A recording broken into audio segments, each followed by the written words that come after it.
This is step 4 of the Dancing Toothless Meme Crochet Amigurumi tutorial. If you haven't watched the first 3 steps, please go back and do them first.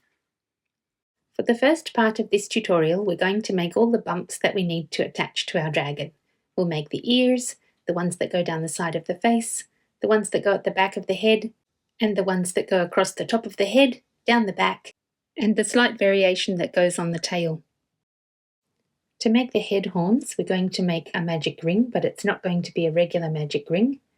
We'll do 2 single crochet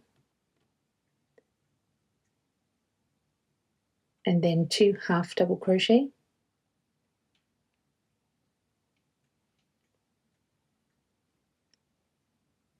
then 2 double crochet. You can see that that's making it step up, and then a treble for the center, so that's yarn over twice, pull on some yarn, then pull through 2, and through 2.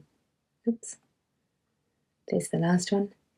Then 2 double crochet again, stepping down the other side, and then 2 half double crochet,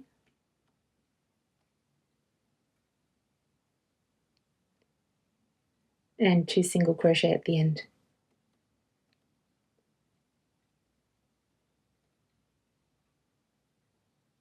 Snip off some yarn, but leave a long tail because we'll use that to sew onto the head. And pull your magic ring closed tightly. It won't close completely because there's just too many stitches on there to make it close completely. And there it is. That's the largest one we'll make. To make the 4 side bumps for the side of the head, make another magic ring. We'll need to make 4 of these and do 2 single crochet, 2 half double crochet.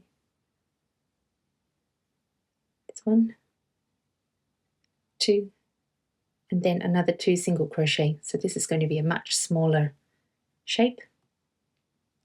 Then snip off a yarn tail. Remember, we need it to sew it onto the head. And pull your magic ring closed. We're not sewing any of these sides closed. We need it to have a flat side to attach to the side of the head. To make the horns for the center back of the head, we'll do another magic ring. And this time we'll make 2 single crochet. And then we'll step up to 2 half double crochet.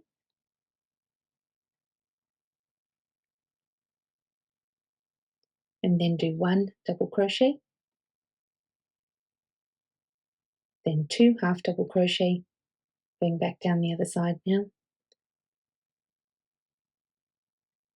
and then 2 single crochet. And snip off a yarn tail, pull the yarn through that loop, and then close your magic ring. The bumps for the top of the head and down the back are a magic ring with 5 single crochet. It's quite simple. So just do 5 single crochet. There's 1, 2, 3, 4, 5.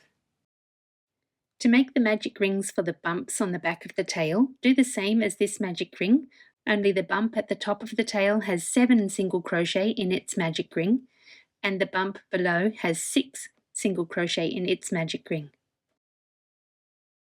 We've made all the parts we need. All we need to do now is to stuff the body and sew on all the parts.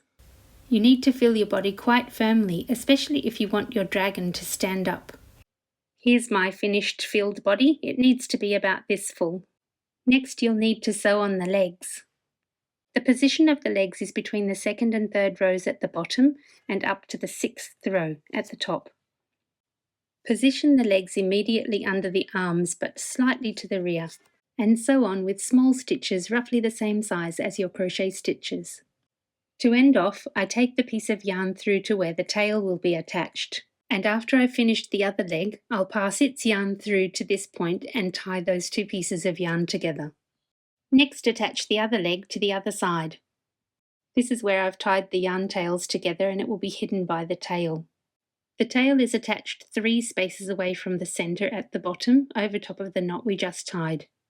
So sew on your tail now. The next thing to do is sew the bumps on the tail. This is the method I use for securing all of the magic rings. Take the piece of yarn coming from the center of the magic ring and just sew it into place.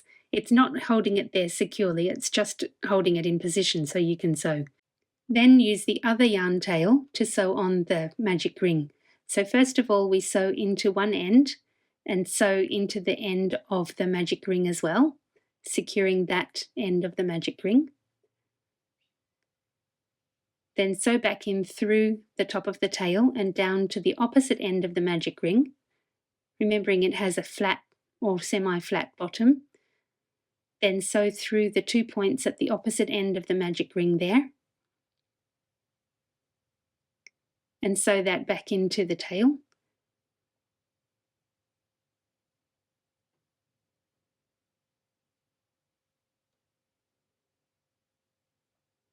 Then sew up through the magic ring again,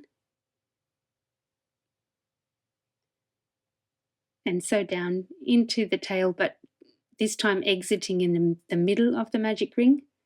So up through the magic ring again, and down into the work, in this case the tail. Sew through one more time, just to secure it firmly, and in the next stitch we'll end. Insert your yarn so that it will come out the same hole that the piece of yarn coming from the center of the magic ring is coming through, and tie them together. Then you can hide the yarn tails by sewing them down into your work. Sew the second magic ring immediately below the one we just sewed on. I chose to sew the top and bottom jaws of my toothless dragon together, and it's easier to do that before you sew on any of the bumps. First, align the mouth neatly so that the lower jaw and upper jaw are exactly over each other. Then sew just in from the edge, sewing straight through the top and bottom jaw. Make sure your needle passes through a gap, a space, one of the stitches, so that you can put your needle straight back into that stitch and then skim lightly between the 2 layers of crocheting towards another stitch a little bit further forward. And then you'll insert your needle into that same hole again. So we're trying not to catch any of the stitches from the outer layers of the mouth. So pass it back into that hole and straight through into a space in the top of the head. And then do the same thing again, back in the same hole and skim forward between the layers of stuffing and the stitches, forward a little in the head, and then straight back down through into the mouth. So do that in a U shape the whole way around the head, but don't go too close to the edges. We want to make it look like it's closing its mouth on purpose, not like it's got its mouth sewn shut. When you've finished, the face should look much like this. Sew the larger magic ring ear horns onto the edges of the head, and you can sew through that part that we sewed the back flap shut. That way it gives it something to secure to, and it hides the stitches that we used to sew it shut. Use the same method that I showed you for sewing on the tail. Sew one end first, then across to the other end and secure in the middle. When you've finished, exit through the same hole you used to secure the head with that middle yarn tail, and tie the 2 tails together. Then you can sew the yarn tails down through the head to where they'll be hidden by the head joining to the neck. Next, sew on the 2 bumps that go between those 2 ears or horns in the center of the head at the back. They go just behind those first 2 that we've sewn on. They should look like this when you're done, sitting slightly behind the first 2 we sewed on. Next, we'll sew the first 2 flaps down the side. I waited to sew the second flaps down until after I had sewn the head to the body. The bumps should look much like this when you're done. Look at my mess of yarn tails. I'll divide them in half, tie them into a knot, and then snip them off before attaching the body and the head. Next, attach the small bumps to the head, find the centre, and attach them with roughly 3 rounds between each bump. Now it's time to sew on the head. Check the position of the head and neck very carefully, and when you're satisfied, it's time to start sewing. So that looks perfect to me, so I'll start sewing that closed there. And in no time, there'll be only 2 things left to do. One is to sew the bumps on the back of the body, and the other is to sew the second set of bumps down on the side of the head. Now it's time for a final check. How do you like your gorgeous little dragon? It should have 8 bumps around the back of its head. You should have 3 bumps across the top of the head, 3 down the back, and 2 on the tail. Congratulations, you made him. Well done.